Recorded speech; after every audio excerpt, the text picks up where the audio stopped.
السلام عليكم، مرحبا بكم. ان شاء الله رمضانكم مبروك الناس الكل. اليوم مش نعمل مع بعضنا التغطولات ولا البركات. المرة اللي فاتت في الفيديو اللي فات عملت البركات كيفاش معناتها الفاقس متاعها كيفاش نعمرها، كانت عندي حاضرة. واليوم حبيت نعمل البات متاعها سهلة على الاخر.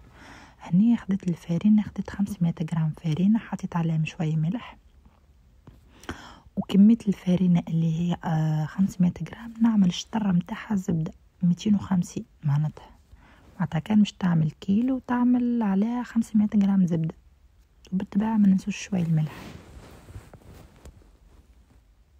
وماذا بين الزبدة تكون بحرارة الغرفة، نخرجوها مثلا من الصباح خلوها على الشيرة حتى لين معناتها كيما تذوب شوي، وبعد نعملوا بها التغطولات متاعنا. فوالا تو نبدأ نعجن فيها، نحلها بشوي بالطريقة هذه.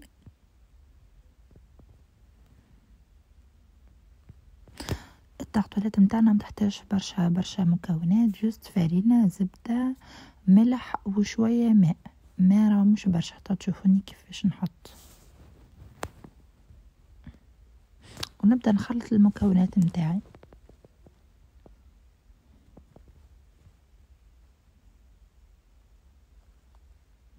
شفتوها لين تولي تبثبث.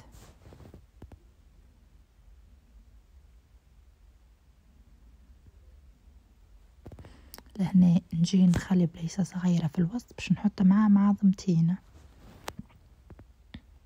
كنت باش نزيد الثالثة وبعد حسب كي شفت بعيني ما تحتاجش الثالثة. فوالا نبدأ نحرك في كل شيء. طب باش نلمها الكل مع بعضها.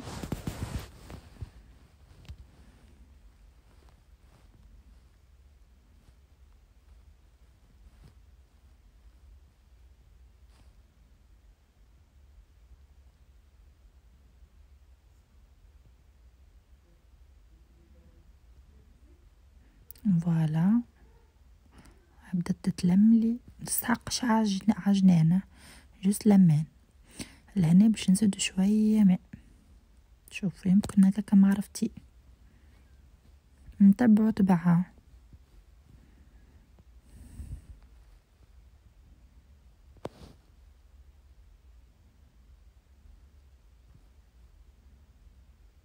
ولم بشوي بشوي.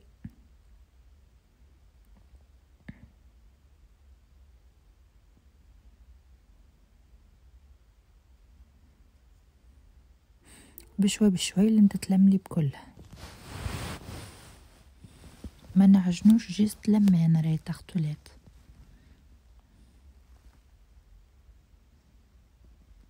فوالا لهنا بعد ما كملت لميت نقسمها ثلاثة كعابر 4 كعابر، ونحطهم في ساك متاع كونجيل.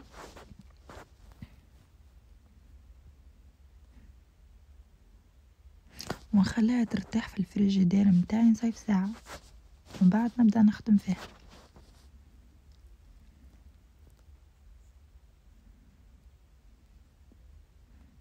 لهنا ساي جبت الساك متاعي نحطهم مع بعضهم ونخليها ترتاح نصيف ساعة، وبالطبيعة نسكر عليها الهواء.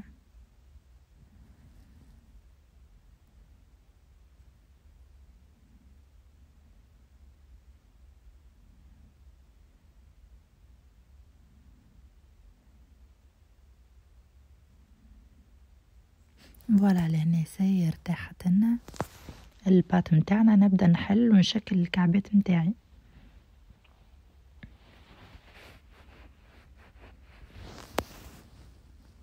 فريمون راهي سهلة برشا، ما تطلبش برشا وقت، ومعناتها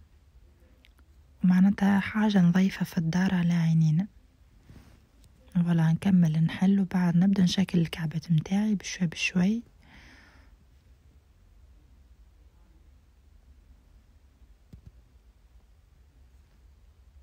نجيب القالب متاعي ونحط عليها ديريكت العجينة. هذه طريقة سهلة باش ما تبقاش كل كعبة تعمل فيها وحدها، تحل فرد المرة وتحط ديريكت على القالب. تجيب القلقال متاعك وتعمل الطريقة هذه والكعبة تبدأ وحدها، تجي كعبة مرتوبة ومزيانة.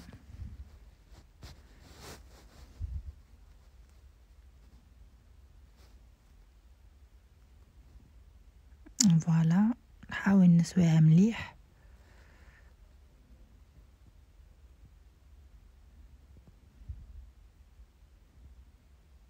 ولا نجيب الفرشيطة متاعي ونحاول ننقب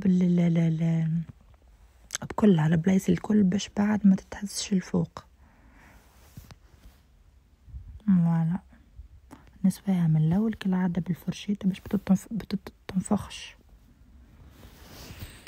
فوالا هذه الريسات متاعي لليوم، ان شاء الله تعجبكم، ان شاء الله تجربوها. ما تنسوش باش تحطوها في الاخر في الفور على نورمالمون على 180 درجة لمدة نصيف ساعة هكا باش تطيب، واللي يحب يحطها على 200 درجة ستبقى تطيب اقل وقت. مي ديما متخلوهاش تحمر برشا على خاطر في الاخر باش تعاودوا تعملوا فيها الفاخس كيما العادة وتحطها في الفور. ماذا بيكم تخلوها بيضة شوي، معناتها مش حمرا برشا، لان كيفاش دخلتها في الفور حطيتها على 180 درجة بقت لي اكثر من نص ساعة تطيب، ولهنا كيفاش خرجت. وهذه الريسيت متاعنا لليوم التغطولات، ان شاء الله تجربوها، ان شاء الله تعجبكم، والسلام.